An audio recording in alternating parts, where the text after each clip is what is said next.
Salam multimedia. Perkenalkan saya Yusef Rosmansyah, saya dari Sekolah Teknik Elektro dan Informatika ITB. Saya mengampu mata kuliah IF 5148 Pembelajaran Multimedia. Kali ini kita akan membahas mengenai model otak manusia versi teori pembelajaran kognitivisme.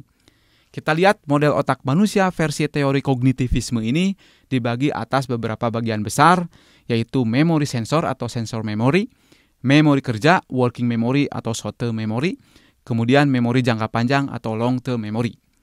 Yang menjadi pusat perhatian kita adalah bahwa memori sensor ini bekerja secara paralel dan memiliki alat-alat yang akan memperhatikan, mempersepsi, dan memilih sinyal-sinyal yang berasal dari panca indera dan indera yang lain. Sinyal-sinyal yang berasal dari panca indera ini, sinyal pembelajaran, akan dipersepsi, akan diperhatikan, akan dipilih, dan akan digabungkan dan ditata di dalam memori kerja. Dan memori kerja ini bekerja sama dengan memori jangka panjang. Kita tahu bahwa kalau ada informasi baru, maka informasi ini akan dicek ke dalam memori jangka panjang kita. Maknanya apa, akan disimpan di sebelah mana, kemudian ini waktunya kapan. Nah, itu akan digabungkan dan akan ditata dengan baik sehingga menjadi pengetahuan baru di dalam memori jangka panjang. Kita tahu juga bahwa dalam memori jangka panjang ini akan menyimpan metakognisi, yaitu pengetahuan kita mengenai sudah seberapa pintar kita di bagian yang mana dan seberapa kurang, sehingga saya harus belajar untuk mempelajari bagian mana yang kita belum menguasai.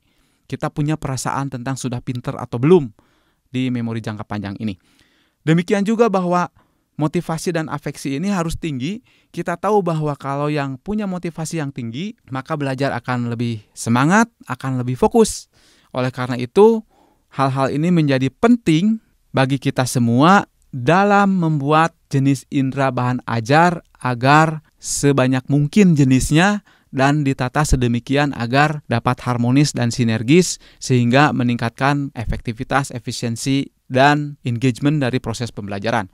Kita tahu bahan ajar yang paling banyak kita temukan berupa tulisan dan gambar, dan ini akan dipersepsi oleh mata, memori sensor visual dalam otak kita. Kemudian yang lebih baik lagi adalah ketika ada suara, ada narasi dari pengajar, dan ini akan dipersepsi oleh indera pendengaran kita, oleh telinga, dan di otak kita akan ditangani oleh bagian memori sensor auditori atau aural. Yang lebih baik lagi adalah jika bahan ajar kita memiliki jenis indera yang lain, misalkan sentuhan tactile, terutama untuk dokter bedah misalkan ya, atau ahli makeup artist misalnya. Kemudian yang untuk olahragawan, penari, ini kinestetik sangat diperlukan. Dan kita tahu bahwa kalau sudah ada indera-indera selain indera mata dan telinga, maka sudah termasuk bahan ajar yang lengkap karena sudah memasuki ranah kinestetik, kemudian tactile, apalagi untuk chef ada pembau dan pengecap, kemudian untuk penari atau pesenam, maka ini diperlukan ya, terkait dengan keseimbangan.